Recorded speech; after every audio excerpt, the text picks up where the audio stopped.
This is Democracy Now! I'm Amy Goodman. A world without nuclear weapons is possible and necessary. Those were the words of Pope Francis this weekend as he visited Hiroshima and Nagasaki, where the U.S. dropped the first atomic bombs in the world. It was 1945, killing over 200,000 people. Pope Francis met with survivors of the Hiroshima and Nagasaki bombings and declared the possession of nuclear weapons to be immoral. In Hiroshima, Pope Francis spoke at the city's Peace Memorial Park.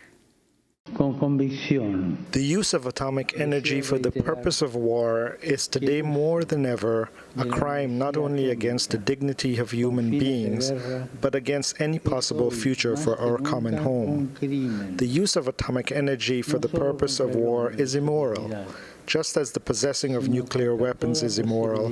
As I already said 2 years ago, we will be judged by this. Future generations will rise to condemn our failure if we spoke of peace, but did not act to bring it about among the peoples of the earth. How can we speak of peace even as we build terrifying new weapons of war? How can we speak of peace even as we justify illegitimate actions by speeches filled with discrimination and hate? The Pope's visit to Hiroshima and Nagasaki comes as a group of 7 Catholic peace activists are awaiting sentencing for breaking into the Kings Bay Naval Submarine Base in Georgia. It was April 4th, 2018. The activists, known as the Kings Bay Plowshare 7, who broke in on the 50th anniversary of the assassination of Dr. Martin Luther King, were recently convicted of 3 felony counts and a misdemeanor charge for entering the base armed with hammers, crime scene tape, and baby bottles containing their own blood. They also carried an indictment charging the U.S. government with crimes against peace. The Kings Bay Naval Base is home to at least 6 nuclear ballistic missile submarines, each of which carries 20 Trident thermonuclear weapons.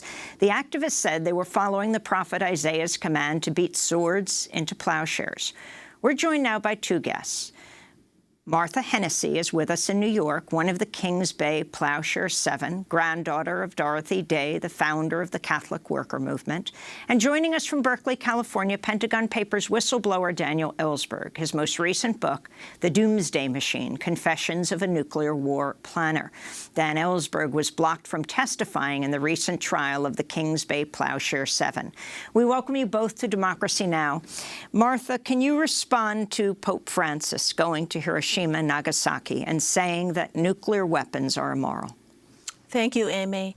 It's good to be here. I think that we have before us a remarkable Pope, and he is certainly exhausting himself with this work of peacemaking and global solidarity building.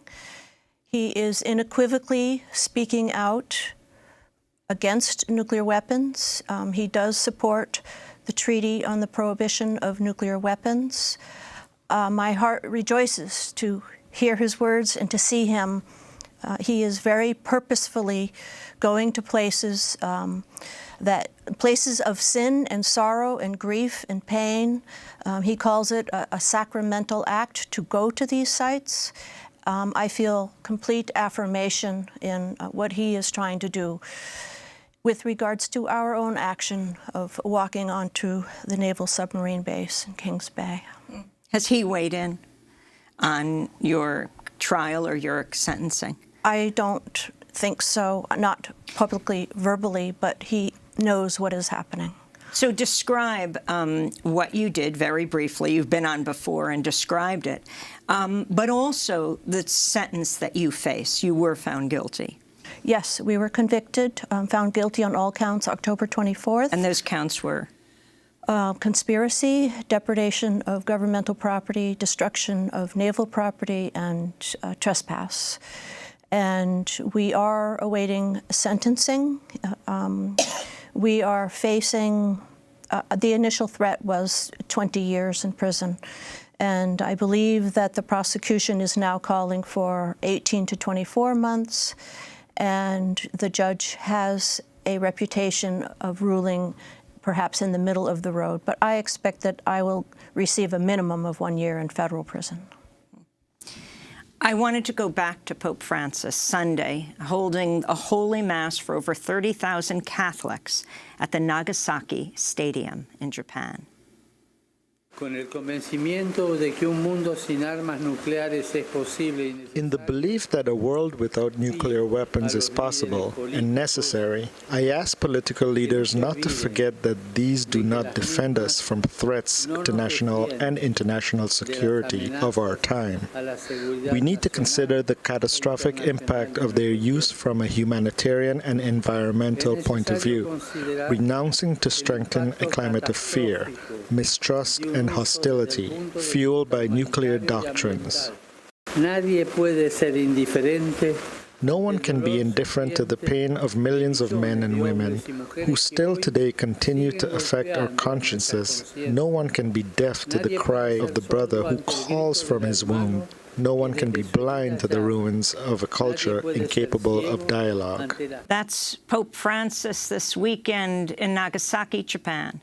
On August 9th, 1945, the U.S. dropped the second U.S. atomic bomb in the world on Nagasaki. 3 days before, August 6, 1945, they dropped the first on Hiroshima. As you protest nuclear weapons, Martha Hennessy, at the Kings Bay Naval Base, you left a copy of Daniel Ellsberg's book, The Doomsday Machine, in the site of your action. Why? Daniel Ellsberg has brought us such critical information. The author of the Pentagon Papers releasing the scandal and the trauma of what the Vietnam War was, and the other half of his story laid buried for many years regarding the nuclear arsenal. He was an insider who had to do research on understanding what the nuclear chain of command was for pressing the button, and he found out it was rather chaotic. It was unclear to the president. There were many people who actually had the capacity to press the nuclear button, and we felt the necessity of sharing his book. And we wanted the people working at the base to read the book and to understand the history here. Well, Dan Ellsberg is joining us from University of California, Berkeley, who wrote The Doomsday Machine, Confessions of a Nuclear War Planner. Can you respond to this historic trip of Pope Francis to Hiroshima, Nagasaki, calling nuclear weapons illegal? This was your world. This was your work, Dan Ellsberg, as a high-level Pentagon and Rand Corporation official. The Plowshares 7 left your book at the site at Kings Bay. You attempted to testify at their trial. You were blocked. What would you have said? I believe that actions like theirs are necessary to moving this world away from nuclear weapons, as the Pope has called for. Many other approaches have been tried in the last 50 years, and they have essentially failed.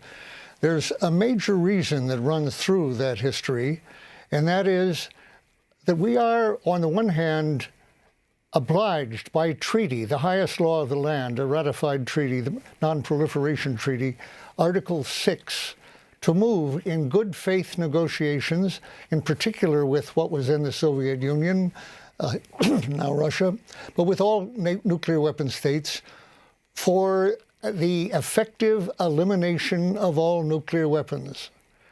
The U.S. has not considered negotiating for that goal for 1 minute of that half century. There has never been a minute of good faith, of intent to carry out Article 6. So when the Pope Francis now, yesterday, makes this, urges the same goal on the U.S. and all other countries, nuclear weapon states, it might seem redundant, but it isn't. He's saying that this should be taken seriously, and he could not be more right. And of course, he's a powerful voice in the world. I hope that he has obviously undergone a considerable education on this, as have the people in the Plowshares movement. And if he can pass that requirement on and its urgency to the bishops throughout the world, it will, I'm sure, create conditions in which our own representatives will call on our executive branch at last to carry out what they're obliged to do in the treaty and what they have never done. And that is to negotiate seriously moving toward the elimination of nuclear weapons, a verifiable mutual elimination of nuclear weapons. You know, Martha, the New Yorker magazine wrote a piece.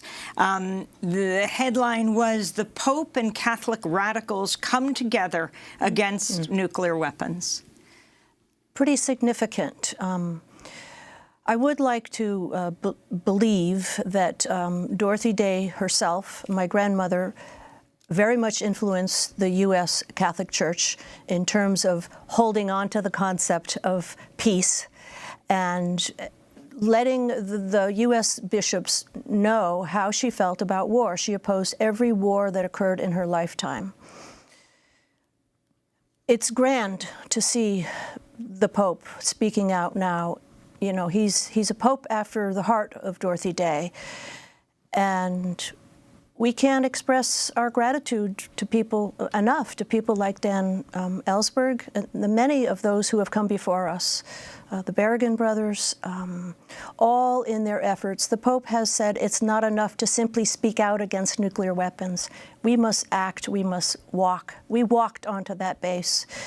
We need to raise a voice very clearly and even be willing to put our bodies on the line to help the world to understand that the malevolence, the secrecy, the lack of democracy from beginning to end with this nuclear arsenal, the production, the maintaining, the threat of using, it's the greatest evil in the world that any of us can face in our lifetimes. One of your sister protesters, Liz McAllister, the widow of Philip Berrigan, was one of the Plowshare 7. Last week she just celebrated her 80th birthday. She too faces these charges and was in prison for a year and a half as she awaited the trial. Dan, what would you have said to the jury? What did I expect of the jury? What would you have said, and why were you blocked? The judge refused to allow a defense of necessity or justification, a very old principle in English common law and American common law, that an act which under some circumstances or many circumstances would be illegal, like blocking a roadway, perhaps stealing a life preserver to throw it to somebody who was drowning, taking it from a nearby boat. An act like that that is meant as necessary to prevent an imminent greater evil, the death of someone, or various things, would be legal, not merely extenuating circumstances on the sentence, but would actually be legal because it was the right thing to do under these circumstances. I'm convinced from my own experience that that's true of the acts here. I would never have thought of risking prison to go to the for 115 years, which Nixon had in mind for me or indicted me for, in order to put out the Pentagon Papers without the immediate example of people, all of whom had been influenced by Dorothy Day, among others, by the Berrigans, by Gandhi, by Martin Luther King and Rosa Parks. I was led by those people to study those works, and then I saw people enacting that in their own lives, risking prison to make the strongest possible case that there was an emergency, in that case, to end the Vietnam War, and that it took special acts of conscience to wake people up to that necessity and get them to join in the protest. I felt the power of that act on my own life, and I would not have thought of doing an act, copying these papers and giving them to the newspapers, without that example. They put in my head the question, what can I do to help end this war now that I'm ready to go to prison, as they were? And the question that really needs to be asked much more generally is, by people confronting climate change, confronting the nuclear emergency, confronting wrongful wars like Yemen is, am I doing enough? Am I doing all that I could, including considering acts that would involve personal cost for me or some risks to my career? Very few people can answer that comfortably in the notion that there's really nothing more they can do.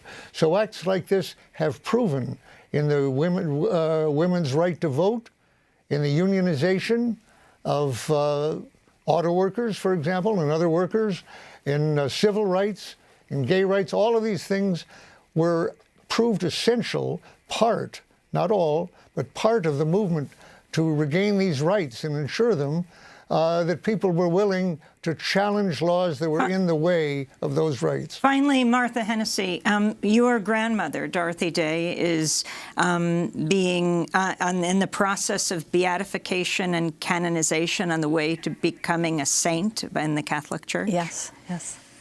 Well, I want to thank you both for being with us. Martha Hennessy, when is your sentencing? We don't even have a date yet. 60 to 90 days is what she said to us, the judge said, on October 24th. And we're processing, we're doing some motion filing, and so it takes time, and meanwhile, we just don't know. Well, Martha Hennessy, Plowshares activist, thanks so much for being with us in the studio. Dan Ellsberg, we'd like to ask you to stay with us, author of The Doomsday Machine, Confessions of a Nuclear War Planner, because when we come back, we want to talk to you about Navy Secretary Richard Spencer being fired following Trump's pardoning of 3 soldiers accused or convicted of war crimes. Stay with us.